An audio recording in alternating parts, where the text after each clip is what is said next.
Sahana bhavatu sahana punatu sah viryam karavavahai tejasvinavadhitamastu ma vidvishavahai.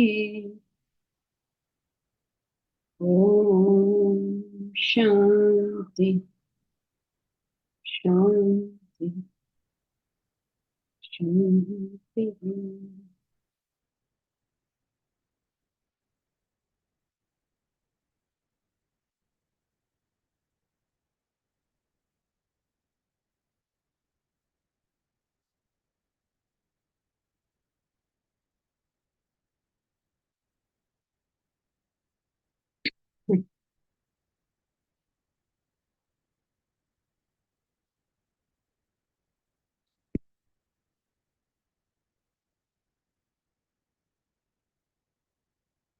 If we have understood what is the role of religion and what it is supposed to do, this is positive religion. Negative religion is whenever we take up any religious practice without a comprehension of what we are supposed to do.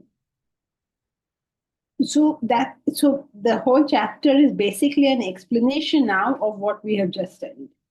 So let's just study it. It won't be very difficult if you've got the whole process so far.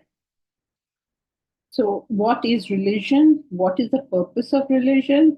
That has to be entirely clear to us. The purpose of religion is to merge with the self. That's one way of putting it. Another way of putting it, exactly the same thing, is to find out the reality or the truth. Another way of putting it is to say, become one with God. You can call it any of these things. You can say, I'm in the pursuit of X. It doesn't matter what you're calling it. But what is its bottom line is that you are going to try and find out whether there is a transcendental reality or not. Is there there's such a thing? The person who wants the answer to this question, is there God? What is God? He is the person who approaches the spiritual path. Now, as it so happens, just as it so happens, because this is the purpose of existence, whenever you set your sights in accordance to this, everything else in life falls in place, as it so happens. But that is not its purpose. Its purpose is God realization, self realization, finding the ultimate truth, whatever works for each individual. All right. So, with that, let's start positive religion.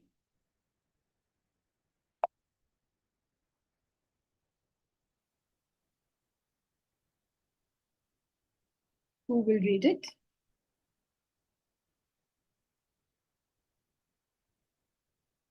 Okay. Aparna? Sure, Janki. Positive religion. Religion provides you the technique of discovering your supreme self within. Every step you take in life toward your union with the self would be positive religion. Your desires are responsible for the gulf created between you and the real self. Hence, you would be practicing positive religion when you use it to eliminate your desires.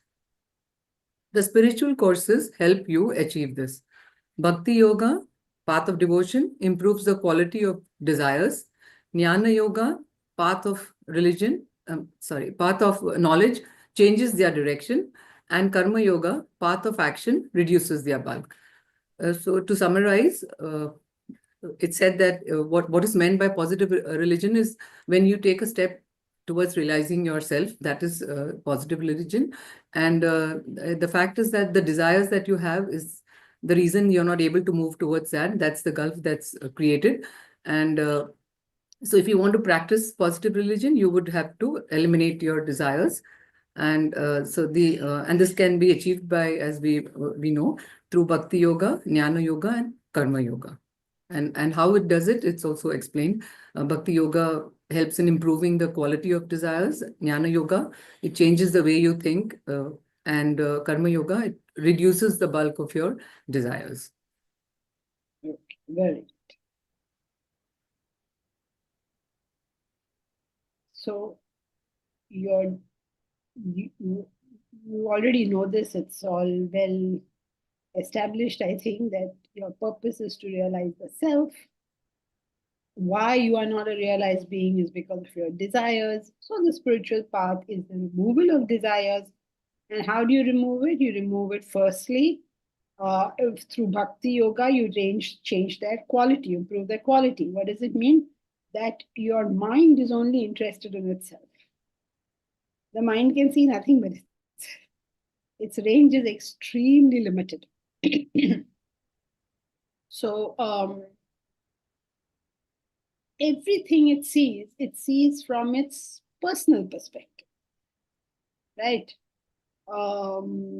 Rupee is at all-time low against the dollar. It's 86 rupees to a dollar. And so what's your first thought? Oh my God, my next trip is going to be very, very expensive. Buying American goods is going to be very difficult, whatever.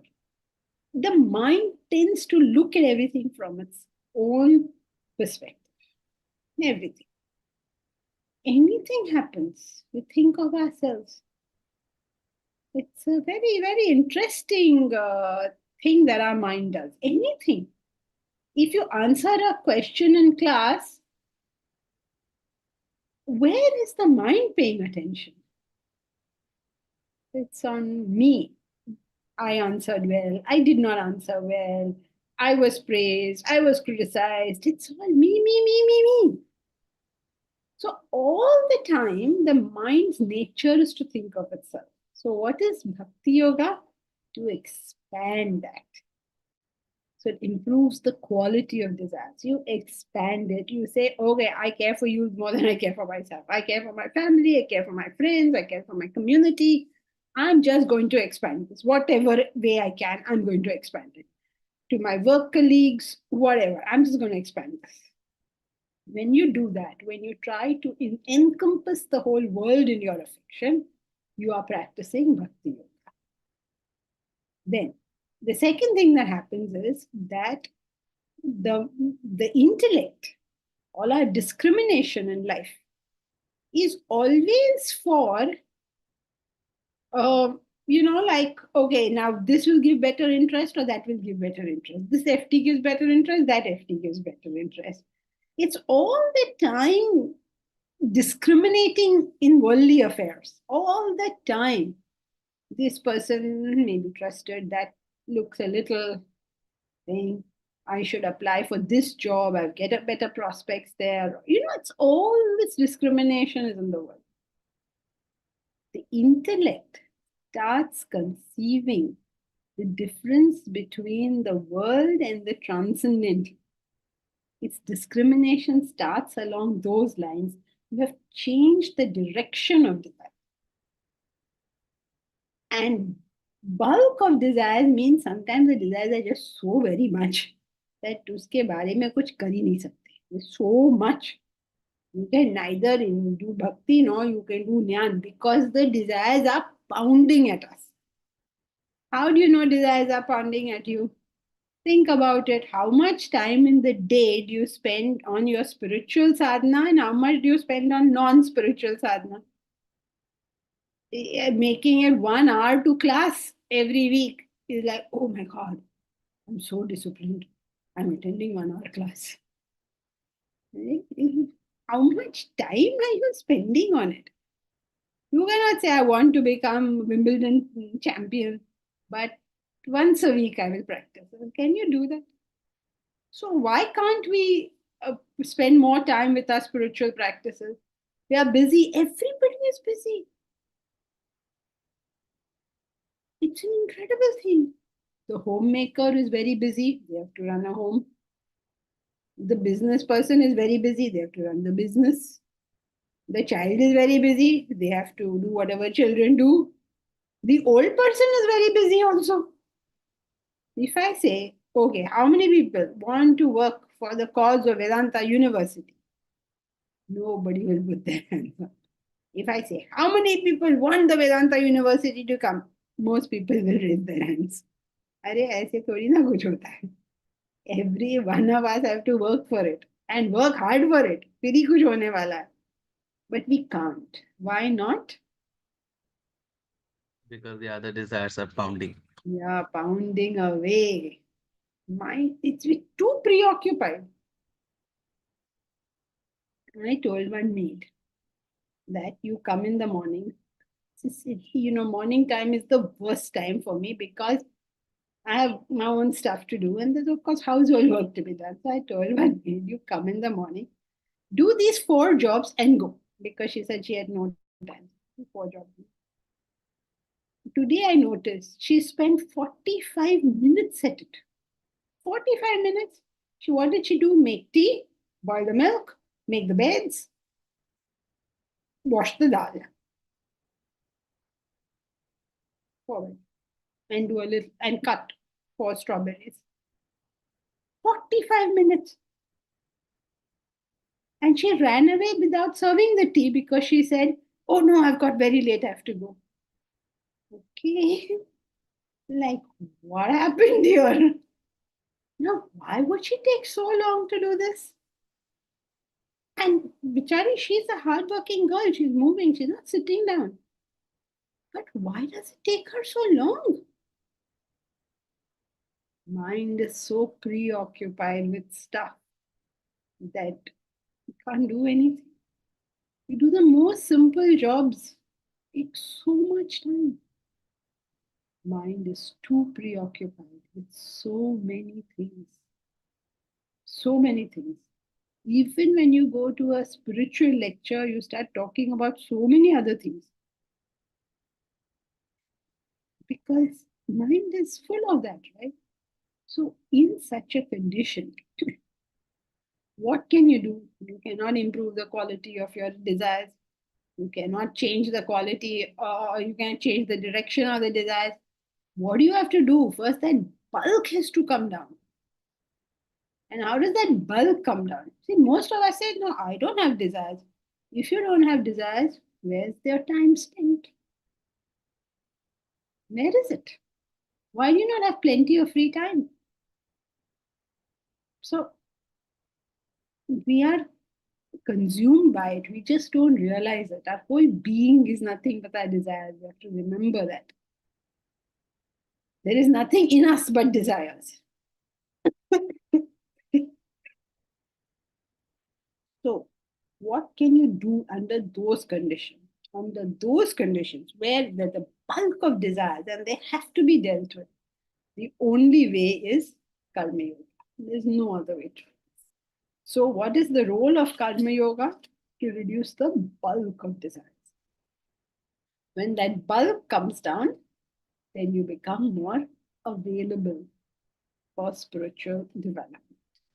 Right? So that's what this paragraph told us about. That self-realization is the goal. What is the barrier to that goal? Means why are we not self-realized? Is because we have desires. So spiritual path is removing desires. And how do you do it? By these three methods. Right. Who will read the next paragraph? Sahadev Menon, will you read the next paragraph?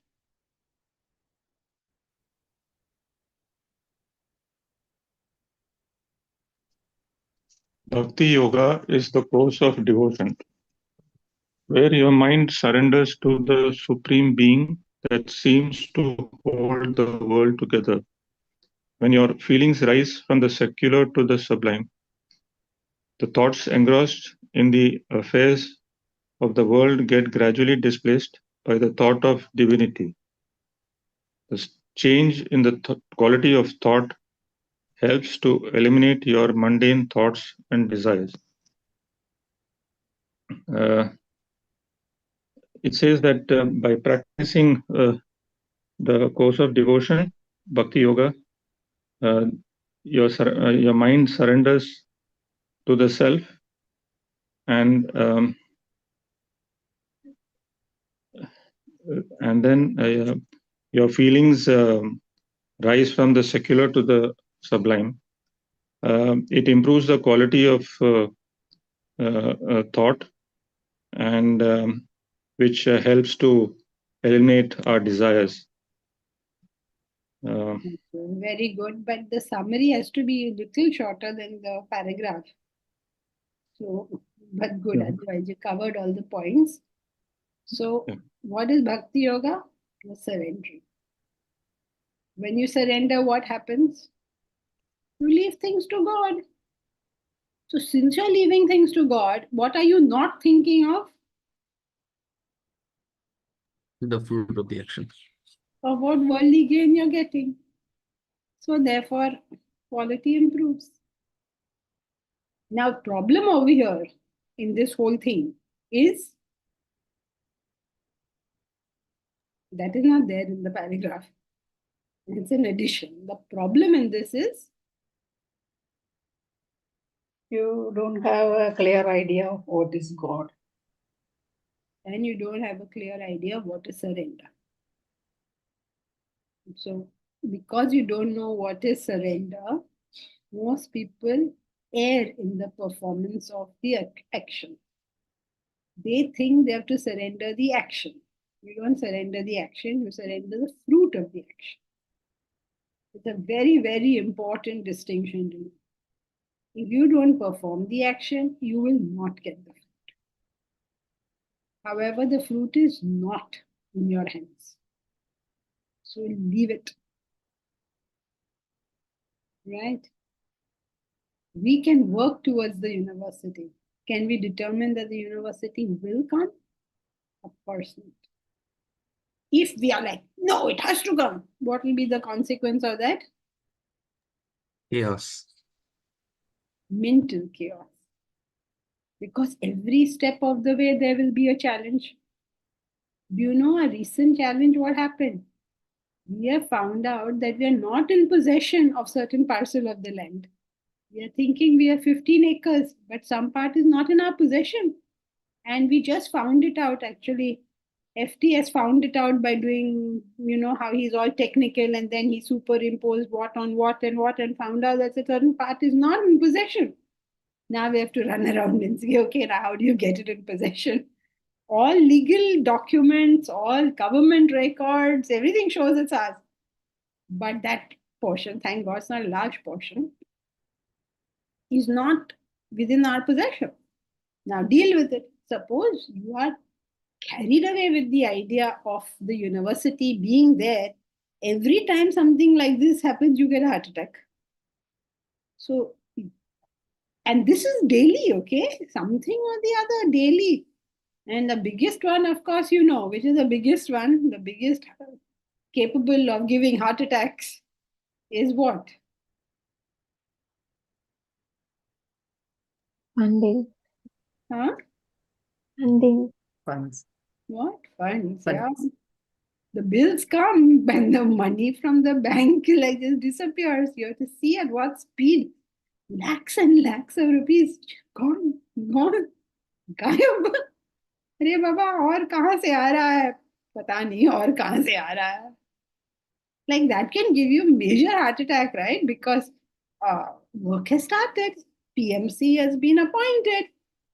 PMC is saying, okay, for this so much, for so much. I mean, you have to provide the funds and they will do the work. But where are the funds? It's you could stay up at night, right? And get very worried. We need money in crores, but we get it in thousands and lakhs. So these thousands and lakhs are gone before you know what happened. So if you are completely caught up in the worldly fruit, you can get a heart attack every day. So you keep your thoughts on God and you do your work. You don't say, oh my God, God will do work. No, you do the work. God is not going to do your work for you. And then hopefully that the Lord blesses you with the fruit fully, if He deems you fit and worthy. One thing we are currently blessed with is we got a very, or what appears to be a very good PMC. They're so organized and so systematic and so well informed that I think it's a great blessing that they exist to begin with. Otherwise, we don't know how to build things. We don't know how to set things up. But now these guys are going to take over, so that's good. Everything you have to think about. Where is the water? Where is the electricity? 100 things. So, if you're able to surrender the effect and consider only the cause, your mind is at rest, firstly. And because you have mentally surrendered the effect, your mind is on what thing? Reaction. Yes, that's one part. And the other part? On what you should be doing. That's the action. Yeah, correct, Prashant. That's the action. That's one part. The other part? On the self. On the self. Because unless you're able to make this balance, that you have all your attention on the action with the self backing it. I mean, that's how your attention is. Then you get the worldly fruit, obviously, and your mind gets established in the thought of the divinity. Because in everything you do, the thought of divinity has to be there. If you don't add that, it all tips over. Sri Ramakrishna Paramahamsa gives a very good example of this. I think it's somewhere from the scriptures itself, but it's a very good example. He says that when these women in the villages carry water, they fill it up, right? Because they can't keep going and coming. They fill it. And on top of that water, they put a leaf, apparently. And as they walk, because of the presence of the leaf, that water doesn't spill. It's exactly the same way we function in this world. We fill up our day. We fill it up completely with any noble activity we can think of doing. And we put that leaf. So it doesn't spill over. You stay like on track. Otherwise, what happens in most people's life is the bigger the project they take on, the more mental agitations they deal with. So if you've got that leaf there, it doesn't spill the pot. That's why many people want to leave work, because they take work and they get very agitated. Anything, the smallest thing, even if they're doing Diwali, Safai, they get all agitated. So put the leaf there, and then the mind is still. Yeah, Deepraj? What's the mechanism between like having your thoughts on the self and the mind being calm? What agitates the mind? The fruit, the thought of the fruit. Desires. So when you fixed your mind on the self, on God, on divinity, whatever it is, basically what is happening, you're not thinking of these things. So you're not watering it, as it were. You water a garden, it will flower, but you're not watering it because now you're watering some other garden. So it peters away, and of course you're doing the action. And action's always along the line of your desire. So because you're doing the action, the desire is being exhausted. Because your thought is on the higher, no further desire is being created.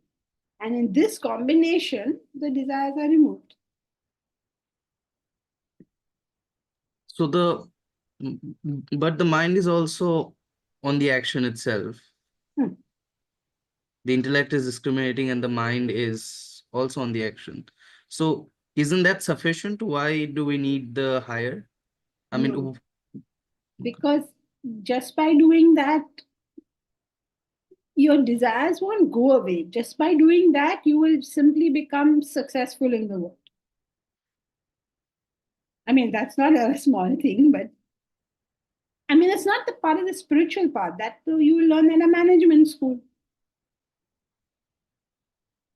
Or anywhere you go to play sport, your coach will tell you that. Forget about all the fruit, you focus on the action, forget about pressures of sport, you focus, what do they call it? Mental toughness, call it. There are all these names for it. Psychology calls it mental well-being. Sports calls it mental toughness. There are different words everybody keeps giving. Bottom line is the same. Keep your mind away from, resilience is another word they use nowadays. Nowadays, I'm learning all these words because in our CSR projects, we have to keep putting these words in. Headache. So, thing is, the simple fact nobody gets. You have to use their language, then they will get it. So, just doing that, I mean, that is of course a step, but that doesn't bring you on the spiritual. okay, so thought of the self lifts us up. Yeah, because what will happen, yes, mindfulness, another term they use. We would like to use intellectfulness, but we cannot say that. We have to say mindfulness. It lifts it up means what's happened. If I am working along the line of my desire, right? I want to build a business of say 10 crores. And I'm working along the line of my desire. So what will happen? I will build that crore. Then what will happen? Then I will say I want 20 crore wala business, right? So what has happened is the desire that has got exhausted will leave some vacuum. Then the mind will come up with something else, right? I want to become famous, or I want to have a bigger business, or whatever they come up with, right? But if you're placing it on the self, you're not allowing that vacuum to be created. You've already fixed the entire journey. Thank you.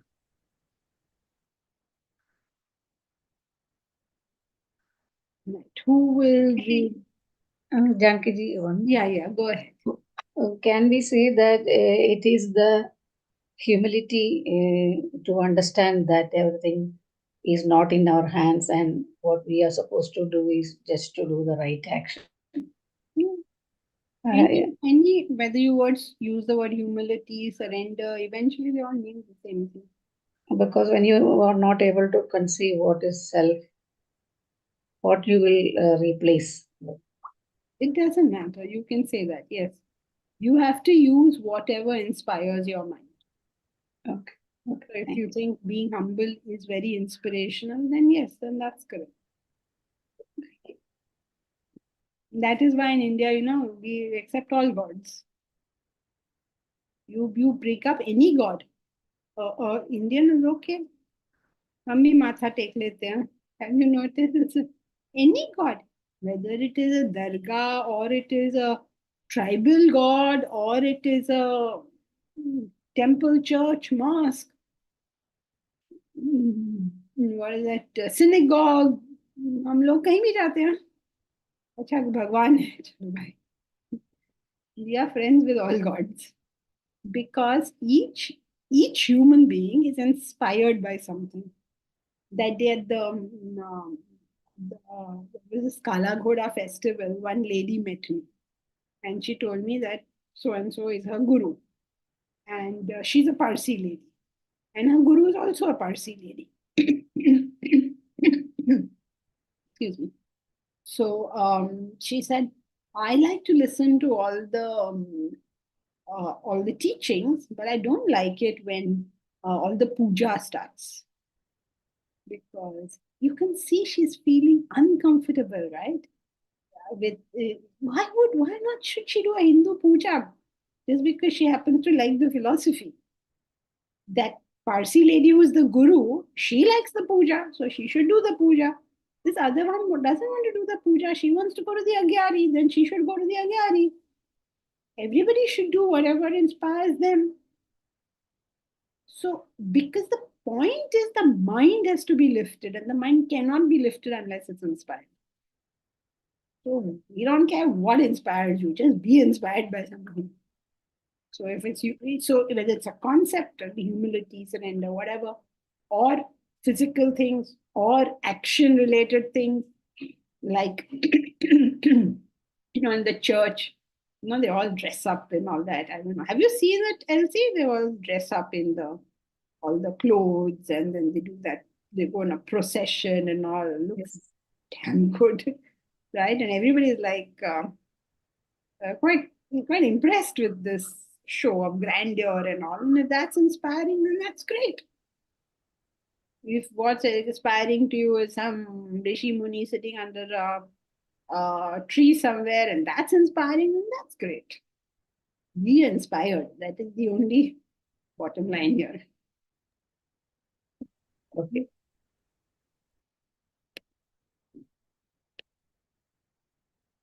Who will read? Pushpalata. Will you read the next paragraph?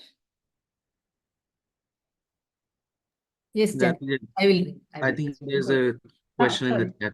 Oh, there's a question in the chat. 1 second, Pushpalata. I will just see what is. Momita. What if I cannot understand bhakti? Where are you, Momita? I can't see you. What if I cannot understand bhakti? Don't worry, Momita. Nobody can understand bhakti. Bhakti is not meant to be understood. Bhakti is what you feel. Because you're trying to understand it, you're having a problem. Feel it. If you feel it, great. If you don't feel it, well, there are so many options for you. It's just the knowledge that I so not know. But how can reverence simply be for the unknown? Do not know. Reverence is always for the unknown. Once you know it, why would you feel reverence for it? Right? So, No, like bhakti for me, it feels like what Mirabai had for Krishna. So she is familiar with Krishna, but she feels reverence. Is bhakti love? What is it exactly? That is not. clear. Bhakti is a feeling for starters, and it's a feeling of affection. When it is directed to the higher, because of the higher nature of things, it becomes devotion, reverence. When that same emotion is directed towards our level or below, it's love, affection. Like you feel reverence towards God, or you are devoted to your country, or devoted to your parents, but you love your spouse, you love your children, you love your furniture, you love your cat. So it's the same feeling. It depends on where it is directed, and based on that, the other attributes come in. So reverence always has something of the unknown because it's something higher, right? So if it's higher, I'm not going to know it fully. I can know how my cat behaves, I can know how my child behaves, but I cannot know how Einstein would think. So a certain degree of reverence comes in. Yes, thank you. Actually, I've asked this before and I've got the same answer and I've understood it then, but then again, I have the same doubt. Welcome Thank to you. the spiritual path, yes. You know, even in the Bhagavad Gita, Arjuna is constantly asking Krishna the same question. And Krishna never says, Ki, Are Baba, you asked me this 3 chapters ago. I gave you a 3-chapter explanation. Now, why are you asking me again? But he answers. That's why Gita is referred to as Mother Gita. But that is how, this knowledge is very volatile. You think you got it, but it goes. As for you to write and think and write and think and write and think, it's gone before you know what happens. Vidushi, since all the yogas are basically about shifting thoughts to the higher, is the difference between them mainly in the equipment primarily used for each? Yes, that's correct. The difference between the 3 yogas is primarily in through which equipment are you functioning. And the reason you're functioning through that particular equipment is because that is the nature of your desires. So you will function through your desires. We have to firstly get that we are all just a bunch of desires. Now, based on these desires, we will express either physically, emotionally, or intellectually. Now, since you are expressing in one of these 3 ways, whichever way you are expressing maximum, that is the way you will need to put maximum effort in the changing to spiritual thoughts. Okay, Vidushi? Thank you. But the process that you're doing and all will be roughly the same because you'll be working for an ideal. I mean, you'll be considering an ideal, but the work has to still be done. Yes. But what is that work will depend on whether you're physical, emotional, or intellectual. So suppose you're, let us say, emotional. So what is the work you will do? When you're thinking unloving thoughts, you will make them loving thoughts. Because anyway, you're not working. You are the type who shares emotions. I mean, predominantly. So instead of sharing possessive, dependent, clingy emotions, you're now going to share, giving, loving emotions, charitable emotions. So that work we take as physical, no? But it may not be. Thank you, Jan. Yes, Omkar. We have studied that the kind of personality you are, rather what you are predominantly should determine the kind of practice you should go for. So if you are predominantly intellectual, you would go for Jnana Yoga. And here we are learning that Jnana. Somebody is not muted. Please mute yourself. Yeah, go ahead. Go ahead. Oh, Sheetal. Sheetal. Sheetal, where is Sheetal, she? where is she?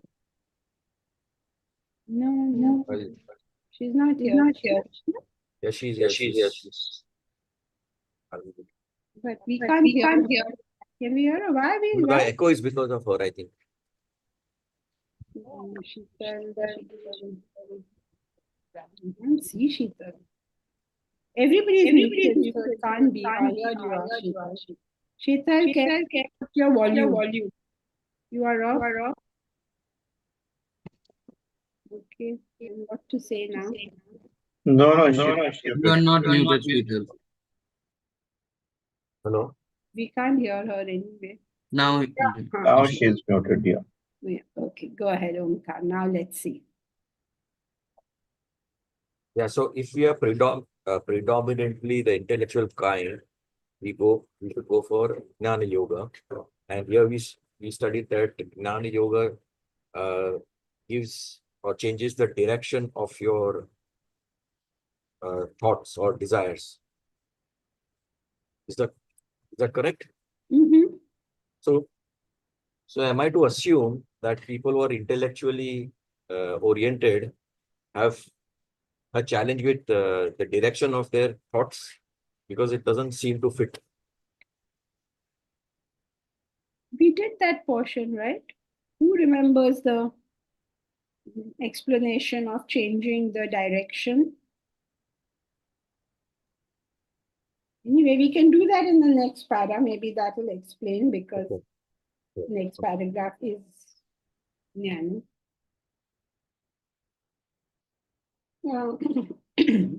Okay, if you still have a question after the next para, Omkar, we can take that up. Yes, okay. But you remember the original explanation or you had No. switched off?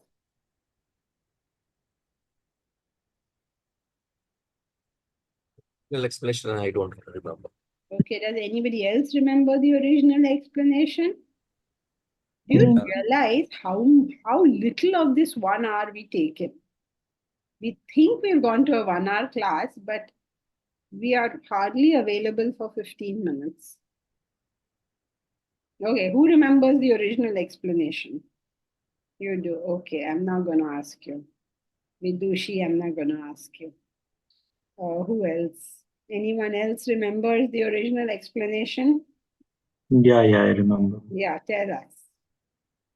The direction is on the success in the world in material pursuits, which changes to the transcendental when you practice Jnana Yoga.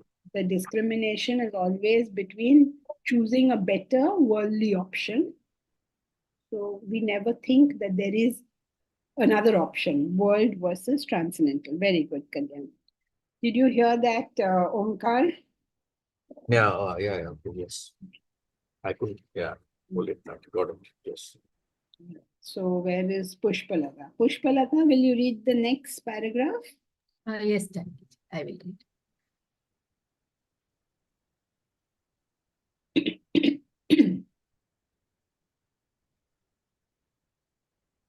Jnana Yoga is the course of knowledge which maintains the thought of the supreme reality in all transactions of life, wherein the intellect keeps the mind focused on the eternal while it is engaged in the ephemeral world. As a result, the direction of the thought shifts from the infinite world to the infinite self.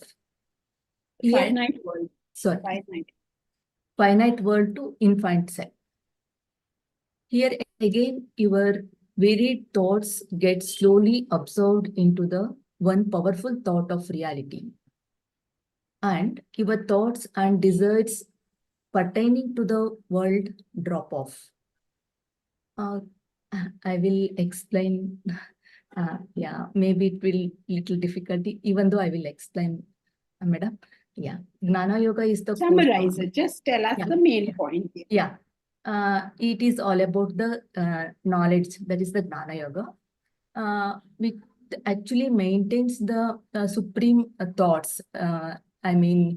supreme reality in the transaction of life, and we will get that higher thoughts, higher knowledge when we select that path, Gnana Yoga, wherein intellect keeps the mind focused on the eternal while it is engaged in that means we are always our thoughts will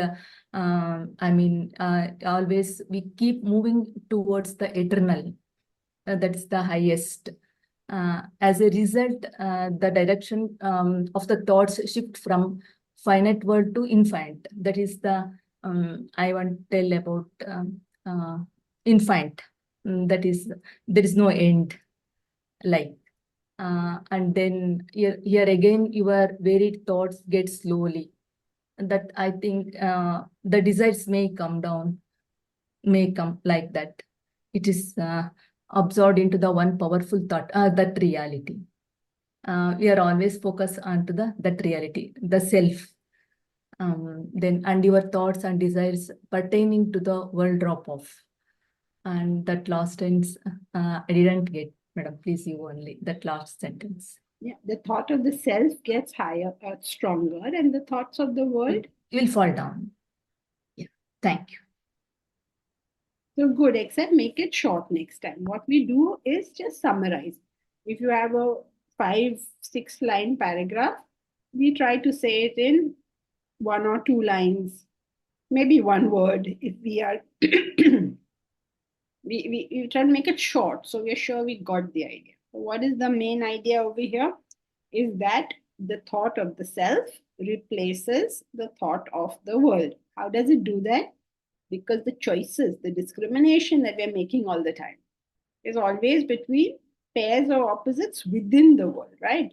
Like, okay, this is better interest than that is, this is more beneficial than that. Spinach is better than burger. We're always making this discrimination.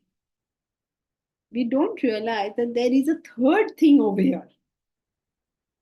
And because we don't get that there's the presence of the third thing, our discrimination is always burgers and fries or spinach and broccoli, right? And then normally we go with the burger and fries. But our discrimination is always within this, right? Keep this maid, don't keep this maid. Hire this staff member, do not hire that staff member. Whatever, it's always there. Now, when you say you're putting the thought of the higher, now what are you doing? Now you're saying, here are burger and fries. Here is spinach and broccoli. Now you put the third thought. How will you put the third thought? Both the burger and the spinach are one category and the self is the other category. I like that. That is very good. Then you choose the burger and fries at the end of it. This is a very nice one, Deepraj. This is one category. I cannot think of the self. मैं burger और fries को जा रहा हूँ. No. How do you put the thought of the higher in this? Which one would take me there faster? Very good. C.R. Vidushi. Which of these two options are going to take me there? So now these two have become one and that has become the higher. Okay. So in a sense, you're right. Now they have become one. One in the sense, you're evaluating them with reference to something. And so now what is happening now again, let's do mechanism again. What is happening in this mechanism? You have burgers and fries and you have spinach and broccoli. Okay, suppose I have burgers and fries and I have spinach and broccoli, and each time I choose spinach and broccoli, what will happen?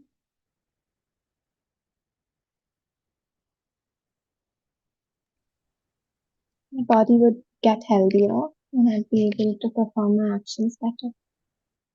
No, yes, true, but I mean in the context. Okay, I have burger and fries and I'm choosing only between these two things. Then what will happen?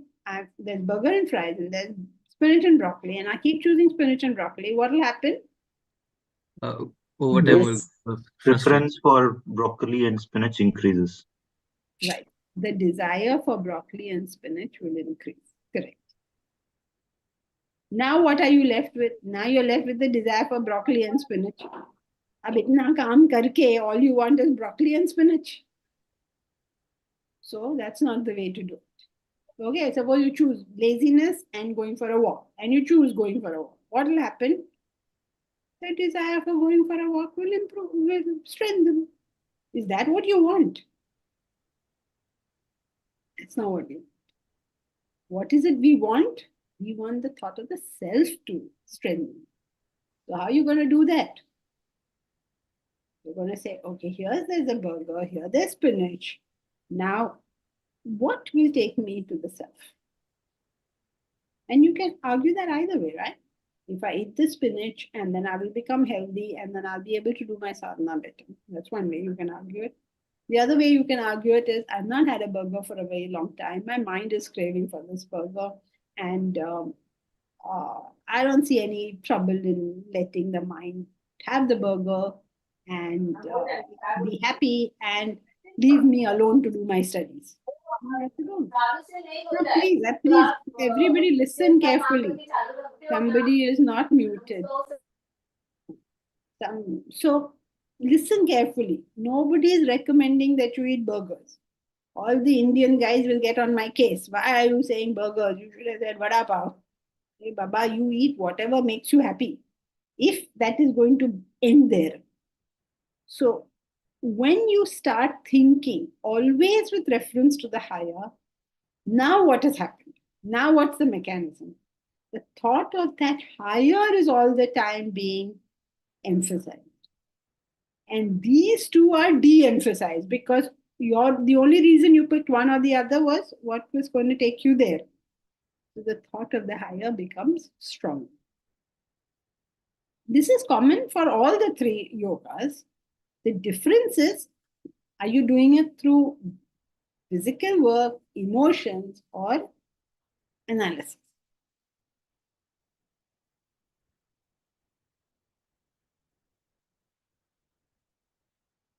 Okay. Now, Raghi, I have a question. Hanji. We discussed that if you can't conceive of the self or of God, you conceive of a goal. So in that case, I'm still a karma yogi, right? If I, let's say, want to work for the country, for the betterment of the country, but I have no idea or no interest in achieving the self, how then will my thoughts be redirected from the material to the ephemeral or transcendental? At the moment, they won't be. You will create desires for the country. So are you saying then I'm not a karma yogi? You would, if you did that, you would be a karma yogi if you had taken up the ideal of the country as a stepping stone to the self.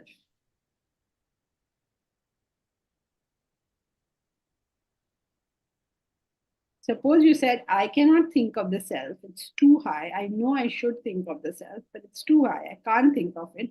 What I am inspired by, or what my mind is inspired by, is working for the country. So now I'm going to work for the country.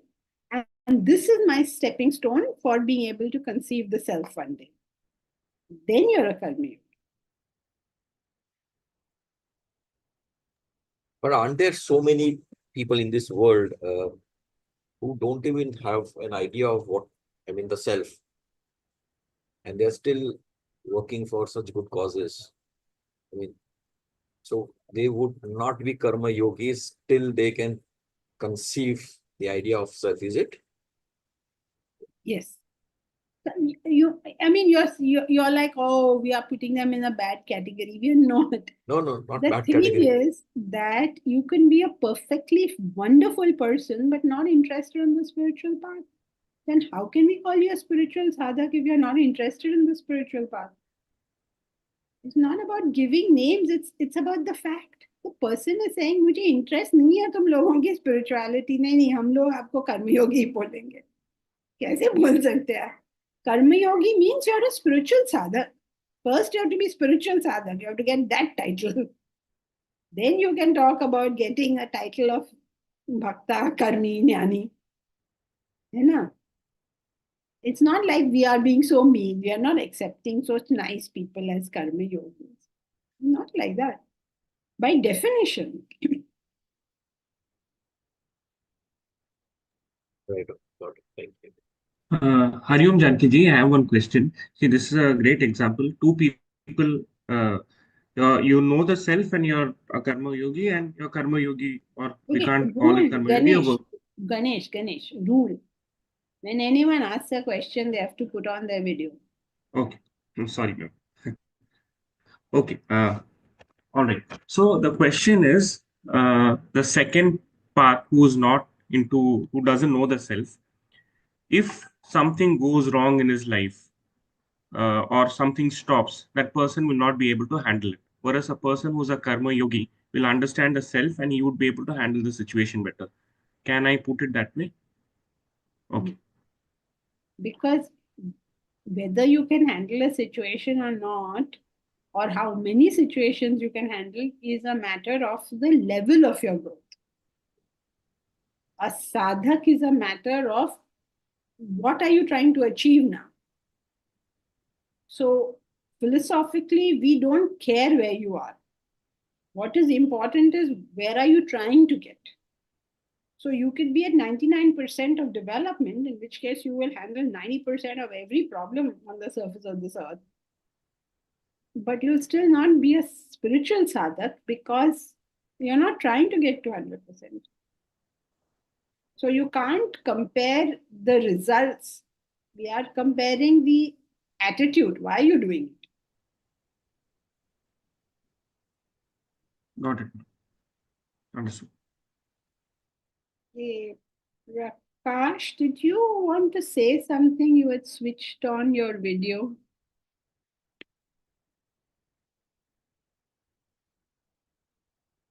Prakash's iPhone.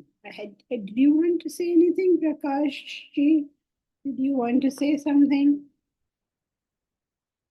Okay. So now who will read? Bharti, will you read the next paragraph?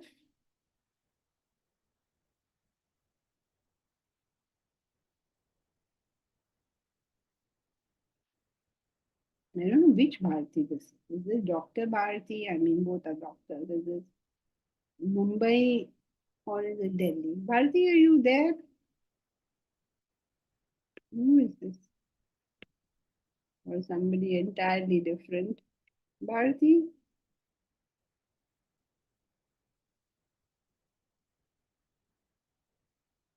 Okay, who else is there? Let us see.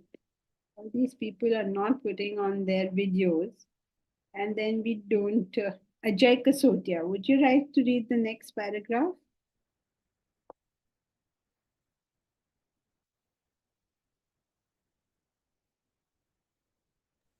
Ma'am, I can read if you want. Is it fine? Yeah, fine, but let's see what happened to Ajay Kasotia. You're not there. Agree. Okay, go ahead, Ganesh. Karma Yoga is a course of action dedicated to a high ideal beyond your self-centered interest in life. The highest ideal being self-realization. The mind is fixed on the ideal. The intellect directs all its action towards the attainment of the ideal. Consequently, all the thoughts, desires of the world do not sustain themselves.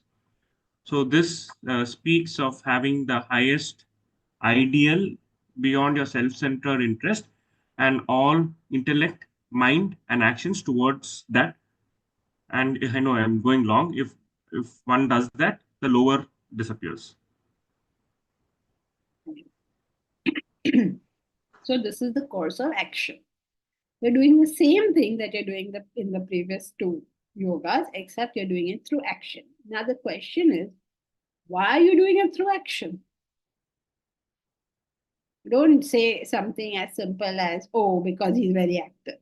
Please give us a better answer.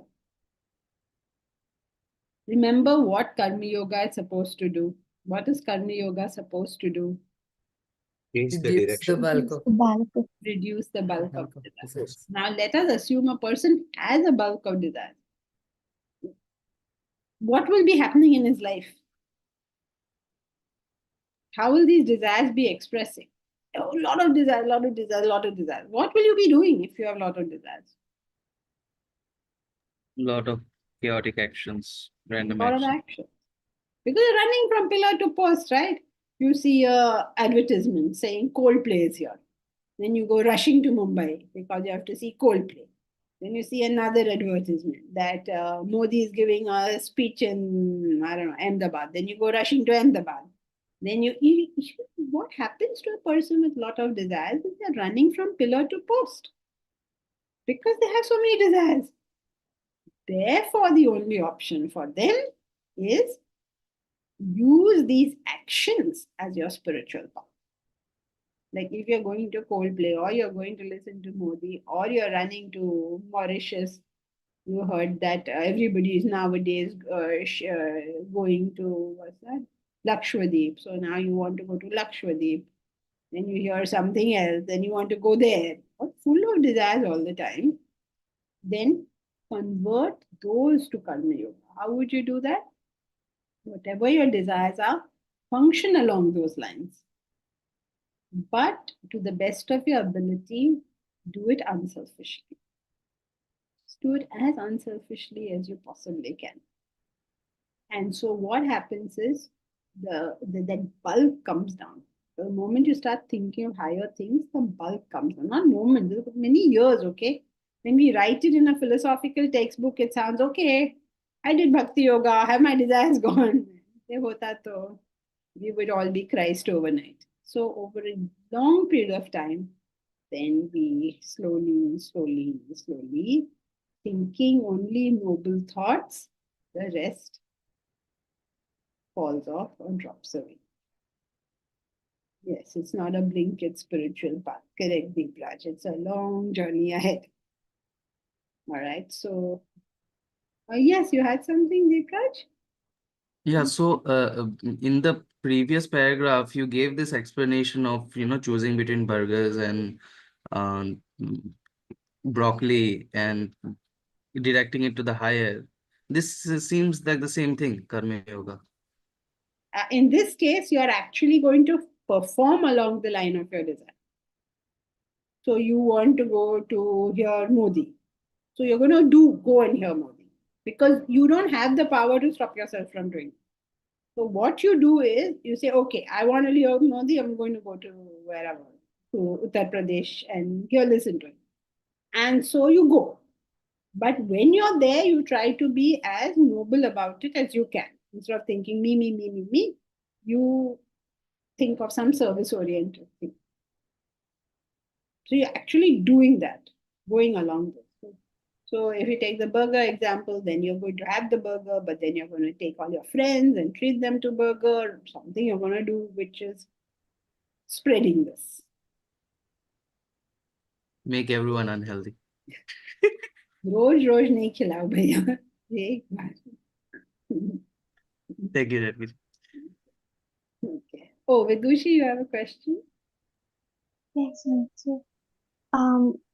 Jankiji, in all the yogas, when your thought is on the higher, the lower desires are falling off. So bulk of them is reducing because higher the quality and quantity are inversely proportional. So why is it only karma yoga which is used to reduce bulk? Because it's like, suppose you had a go down which is full of dirt.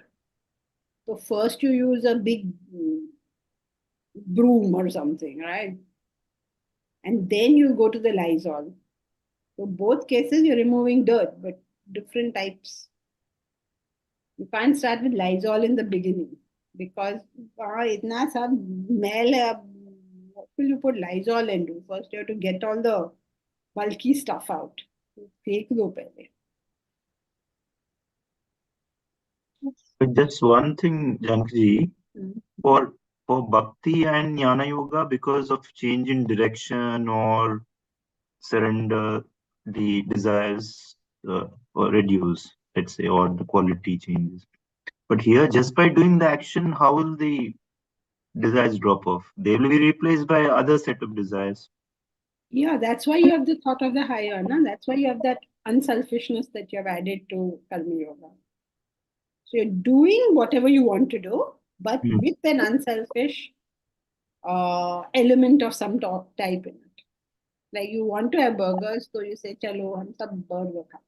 You just don't go by yourself and eat your burger, and you do whatever you want, but somehow spread it. So, Because here you're assuming that there's not too much of discrimination or devotion kind of a stuff. You are just doing that sort of mechanically. for a higher thing, you have included others in it somehow. So, like you're going to work. Okay, suppose you say, I want to make X amount of money. For that, I have to go to work. Okay, these are all your desires. Now, having gone to work, you try and figure out a way by which not just you, but everybody benefits. Yeah, that I got. But how will that reduce the bulk? Same reason, when your thoughts go to the higher, the lower falls off. That principle is the same for all three.